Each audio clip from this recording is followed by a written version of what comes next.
Salam saudara pemirsa, sampai jumpa kembali dengan kami dalam program Berita Pengharapan. Saudara pemirsa, saya ingin ingatkan kita, orang yang selalu rindu kepada gereja, selalu ingin beribadah kepada Tuhan dan menganggapnya sebagai sesuatu yang sangat saudara nikmati, itulah orang yang sudah menjaga rekam jejaknya dengan baik. Mari kita berdoa sebelum kita lebih jauh mendengarkan firman Tuhan ini.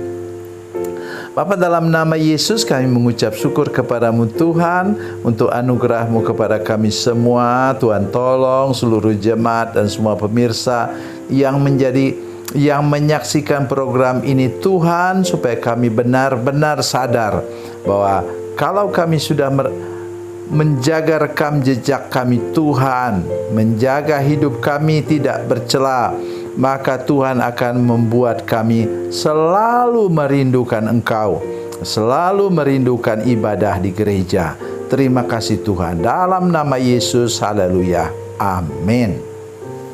Saudara pemirsa, mari kita membaca Alkitab kita dari Perjanjian Lama di kitab Mazmur pasal 84 ayatnya yang ke-11 dan 12.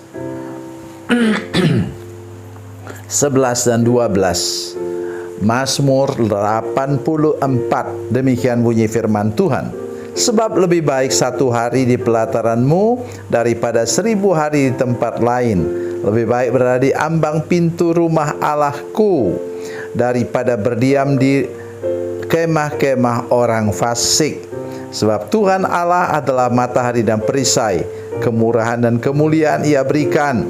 Ia tidak menahan kebaikan kepada orang yang hidup tidak bercela. Amin. Saudara pemirsa, perhatikan baik ini. Ya, jangan pernah lupa. Di bagian tadi ayat 11 disebutkan bahwa lebih baik satu hari di pelataran-Mu, lebih baik berada pada ambang pintu rumah Tuhan daripada di kemah-kemah orang fasik.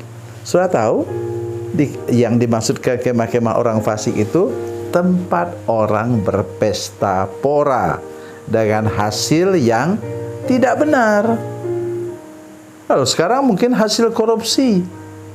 Mereka berpesta pora dan membuat gaya hidup yang sedemikian rupa sehingga memukau orang. Oh, jangan lupa saudara sekalian. Jangan lupa hal itu. Tetapi di sini katakan ayat yang ke-12, itu yang sangat mengesankan saya. Sebab Tuhan Allah adalah matahari dan perisai. Kemurahan dan kemuliaan Ia berikan. Ia tidak menahan kebaikan kepada orang yang hidup tidak bercela. Kita kemudian berpikir kepada perjanjian baru. Tuhan, kenapa Engkau sampai hati kalau begitu dengan Lazarus, orang kaya Lazarus yang miskin? Saudara sekalian, kita tidak bisa menutup mata terhadap rencana Tuhan. Ya, kenapa Lazarus yang miskin itu ada di situ? Tuhan mau menolong orang kaya ini supaya dia, kalau boleh, dia punya hati nurani dijamah oleh Tuhan. Kemudian dia buatkan pondok kecil di belakang rumahnya. Dan di sana dia tiap hari, dia 3 kali sehari dia suruh pembantunya untuk mengantar roti ke sana. Selesai. Supaya itu tidak dijilat oleh anjing, luka-luka di seluruh badannya itu. Dan kemudian pergi. Ingat saudara sekalian, itu sejak perjanjian lama sudah ada tabib, yang dokter kalau sekarang, yang menolong orang. Itu saudara sekalian, dokter Lukas itu sudah tahu, itu spesialis mata. Karena Rasul Paulus itu sakit mata. Mengapa Tuhan izinkan sakit mata? mengingatkan dia dulu waktu dia matanya itu mencari orang percaya untuk dibunuh.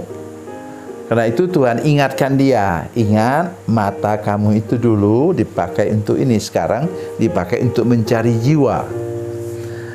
Jadi selesai seperti itu. Nah, jadi ingat kita betul-betul di sini bahwa berkat Tuhan juga, tentu kita jangan selalu berpikir tentang berkat jasmani, berkat mikirkan duit atau apa, jangan. Tapi maksud saya itu berkat Tuhan. Coba lihat betul-betul ayat firman Tuhan ini. Sebab Tuhan adalah matahari dan perisai. Matahari sama dengan terang, perisai sama dengan perlindungan. Dalam Efesus pasal 6 ayat 10 sampai 20 disebutkan bahwa perisai itu iman, kemurahan dan kemuliaan ia berikan. Ia tidak menahan kebaikan kepada orang yang hidup tidak bercela. Itu sebabnya saya selalu terus di sini dalam siaran ini selalu mengatakan bahwa jaga rekam jejak kita. Salah satu ialah supaya Tuhan tidak terhambat memberkati hidup kita. Jadi mari ingat nih betul-betul, jaga baik.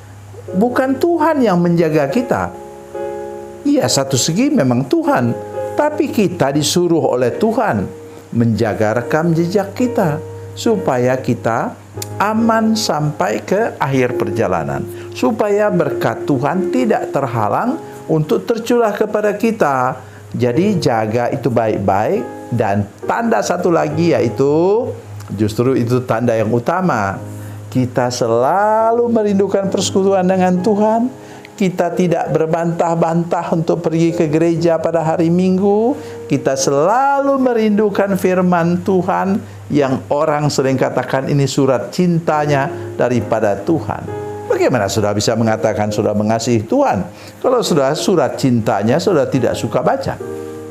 Ya, jadi mari kita hidup tidak bercela, berkenan kepada Tuhan, supaya berkat Tuhan tidak terhambat tercurah kepada kita. Tuhan Yesus memberkati, Tuhan Yesus baik. Mari kita berdoa.